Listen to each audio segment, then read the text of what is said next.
Olá pessoal da Geometria Analítica! Na videoaula de hoje, continuamos a lidar com o espaço vetorial de matrizes.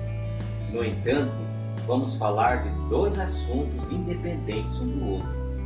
O primeiro deles trabalha o conceito de simetria de matrizes, onde eu aproveito para dar uma pequena aplicação dessa teoria. O segundo tema abordado são as operações elementares, aquelas três operações que podem ser usadas sobre as linhas de uma matriz com o objetivo de obter a sua forma escalonada.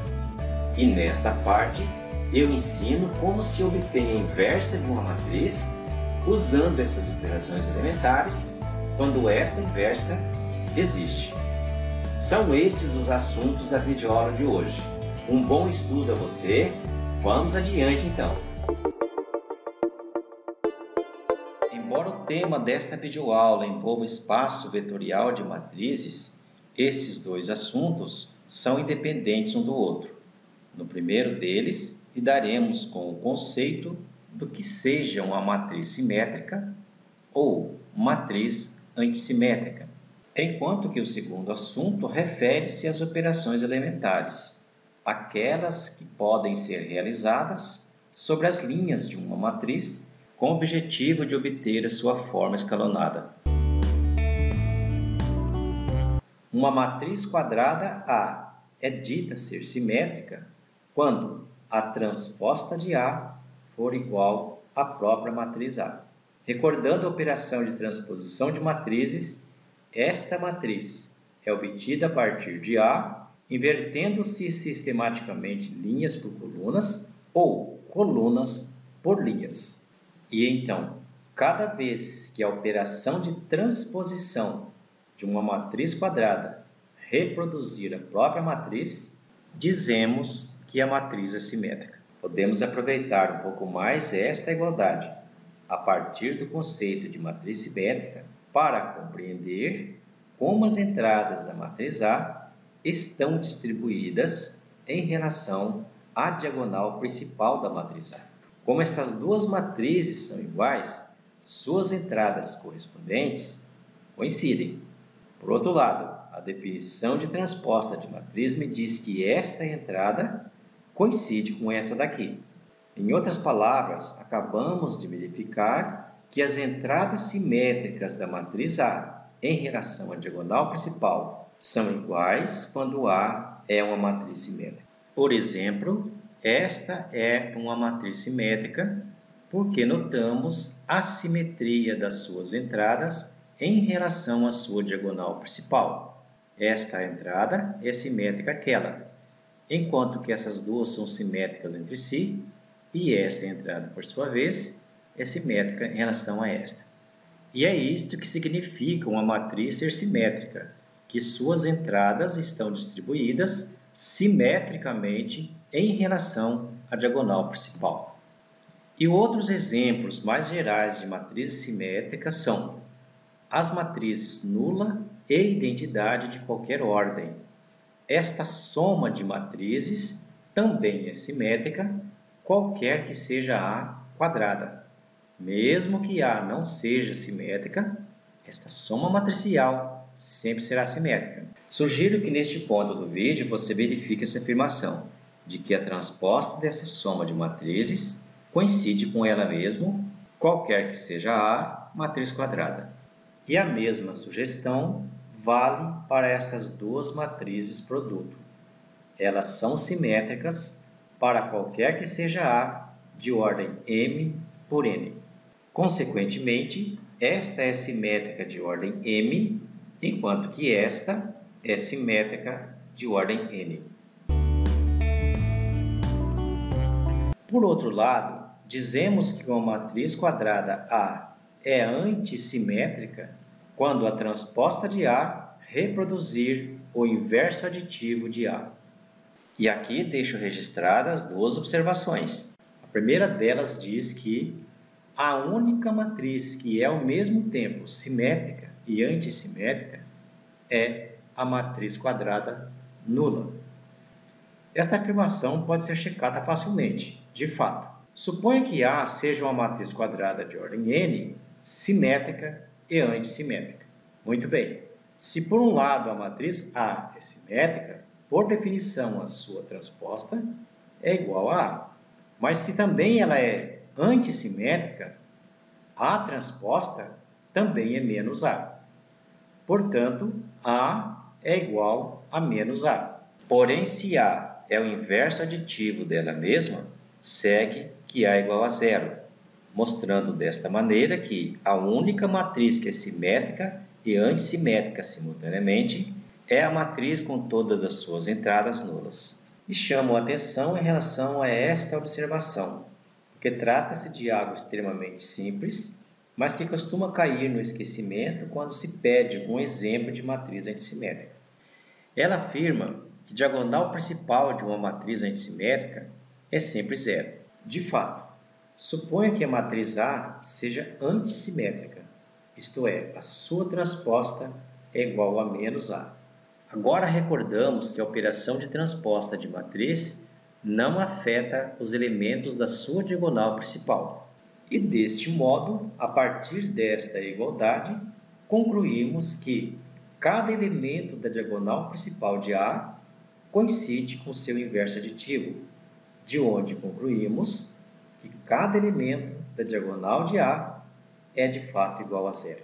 Portanto, esta igualdade da definição de antissimetria de uma matriz nos leva a concluir que todos os elementos da diagonal principal de uma matriz antissimétrica são zeros, enquanto que os demais simétricos em relação à diagonal principal têm sinais opostos. Este é um exemplo mais prático onde eu destaco as propriedades que faz desta matriz antissimétrica. Ela é uma matriz quadrada, a diagonal principal tem todas as entradas nulas e os elementos simétricos em relação à diagonal principal são iguais a menos de sinal. E outros dois exemplos mais gerais, toda matriz quadrada nula e esta soma de matrizes, onde A é uma matriz quadrada, são exemplos de matrizes antissimétricas. A título de exemplo, quero mostrar que esta matriz é antissimétrica. Vamos às contas então. Inicialmente, eu uso a propriedade que a transposta de uma soma coincide com a soma das transpostas. E aqui vamos usar duas propriedades. Transposta da transposta é a própria matriz e este escalar menos 1 sai do parênteses, para expressar esta soma matricial desta forma. E colocando-se menos 1 em evidência nessa soma, obteremos ao final que a transposta desta matriz é de fato o inverso aditivo dela. E por definição, isto nos mostra, portanto, que esta soma de fato é uma matriz antissimétrica. Trata-se de utilizar a teoria de simetria de matrizes para investigar essa questão, onde perguntamos se qualquer matriz quadrada de ordem n pode ser expressa como sendo a soma de uma matriz simétrica com uma matriz antissimétrica. Isto é, queremos expressar A como sendo a soma destas duas matrizes, onde PS é a parte simétrica de A e PA é a parte antissimétrica da matriz A, e devem ser matrizes também quadradas de ordem n. Sendo PS uma matriz simétrica e PA antissimétrica, segue que a transposta de PS coincide com ela própria, enquanto que a transposta de PA é o seu inverso aditivo. E desta forma, impondo-se estas condições, chegamos a este sistema linear com duas equações e duas variáveis. Observe que para obter a segunda igualdade, usamos a primeira e a propriedade de que a transposta de uma soma é soma de transposta, e então, utilizando essas duas igualdades, obtenho que a transposta de A é esta diferença de matrizes. E desta forma temos um sistema linear nas variáveis PS e PA, cuja resolução é imediata. E concluímos desta maneira que é possível expressar qualquer matriz quadrada como a soma de uma simétrica com uma antissimétrica. Entretanto, resta ainda uma questão a ser investigada. Será que essa forma de decompor qualquer matriz quadrada é única? E esta unicidade deixo como sugestão de exercício. E outra sugestão importante é que o estudante procure praticar essa decomposição tomando exemplos numéricos de matrizes. E deixo como sugestão decompor esta matriz quadrada de ordem 4, calcular a sua parte simétrica e a sua parte antissimétrica e concluir ao final que esta igualdade ocorre para este exemplo numérico. Para motivar a introdução deste assunto, falar a respeito das operações elementares efetuadas sobre as linhas de uma matriz, eu proponho este exemplo simples, proposto aqui somente como elemento motivador a respeito daquilo que agora vamos conversar. Normalmente, uma técnica utilizada pelos estudantes para resolver sistemas como este consiste em somar a primeira equação com a segunda. E, adotando esta técnica, tiramos que y é igual a menos 1. Substituindo-se este valor na segunda equação, tiramos também que x é menos 2, resolvendo-se desta forma o sistema, chegando nesta única solução. Estes tipos de operações que usamos para resolver sistemas lineares, como somar uma equação com outra, voltar a substituir em uma delas, etc., estas operações fazem parte das operações elementares que normalmente são usadas sobre linhas de matrizes. E é este o assunto que vamos tratar no final desta videoaula. E inicio salientando que são 3 tipos as operações elementares que podemos realizar sobre as linhas de uma matriz. E a primeira delas consiste em trocar uma linha da matriz por ela mesma multiplicada por um escalar não nulo. E a segunda, substituir uma linha da matriz por ela mesma mais uma constante vezes uma outra linha. Por último, a operação de permuta entre 2 linhas distintas da matriz. São estas operações elementares que se podem realizar sobre as linhas de uma matriz. Nem mais um outro tipo de operação é permitido. Por exemplo, a divisão de uma linha por outra não é uma operação elementar. Para encerrar a videoaula, vou usar as operações elementares para calcular a inversa desta matriz complexa, caso ela exista. O procedimento que vou utilizar para a resolução deste exemplo consiste em investigar a existência da inversa e, ao mesmo tempo, já proceder com o cálculo para encontrá-la. O primeiro passo do procedimento consiste em considerar uma matriz identidade de mesma ordem que a matriz que queremos inverter.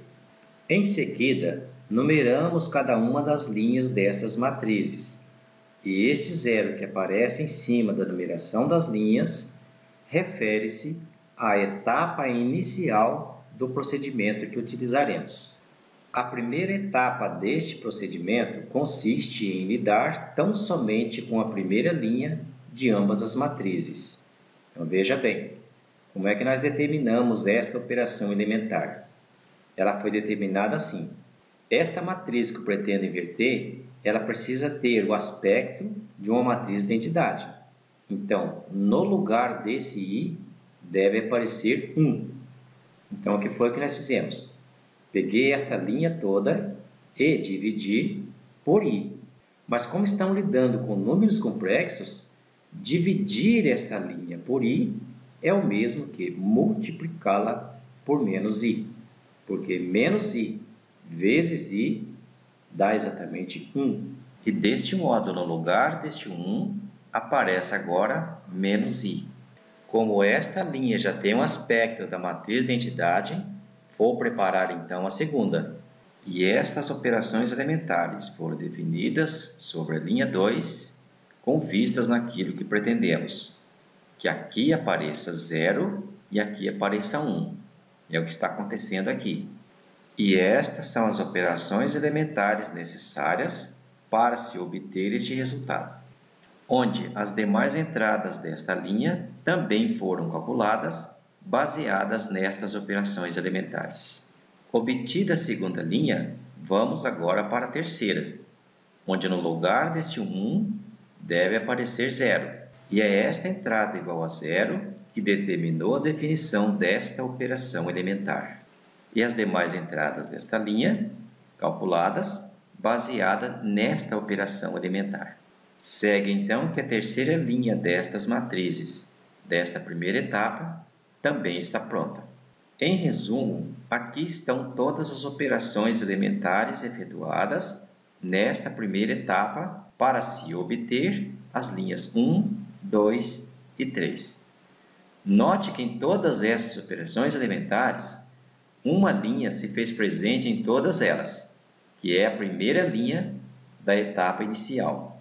A esta linha que se faz presente em todas as operações elementares dessa primeira etapa, costumo chamar de linha base, que é a linha que serviu de base para definir essas operações elementares, com o objetivo de fazer com que esta matriz tome a forma da matriz de identidade. Então, estas matrizes referentes à etapa inicial dá lugar a estas matrizes obtidas na primeira etapa. Vamos então à segunda etapa, onde tão somente lidarei com essa terceira linha, com o objetivo de colocar 0 no lugar desta entrada e 1 no lugar desta. E este foi o objetivo que determinou a definição destas operações elementares. E as demais entradas desta linha, desta segunda matriz, foram calculadas, baseadas então nestas operações elementares. E agora estas matrizes referentes à primeira etapa oferecem lugar às novas matrizes obtidas na segunda etapa. E para completar o procedimento, devemos colocar 0 no lugar desse menos meio para que essa matriz torne, enfim, a identidade. E este objetivo foi quem determinou esta operação elementar na segunda linha, e as demais entradas aqui calculadas, baseadas sempre nesta operação elementar. Ao final, vale observar que se estivéssemos lidando com uma matriz que não tivesse inversa, esta identidade não seria possível de jeito nenhum. O que acontece neste caso é que as últimas linhas costumam zerar. No entanto, neste exemplo, podemos chegar na identidade, mostrando, portanto, que a inversa desta matriz é esta daqui, conforme pode ser verificado diretamente. Então é isso, meu caro estudante. Encerro aqui esta videoaula, onde tratei estes dois assuntos, como teoria e exemplos. Você agora deve se esforçar para sedimentar este conhecimento por meio da sua dedicação. Ficamos aqui e até o próximo vídeo.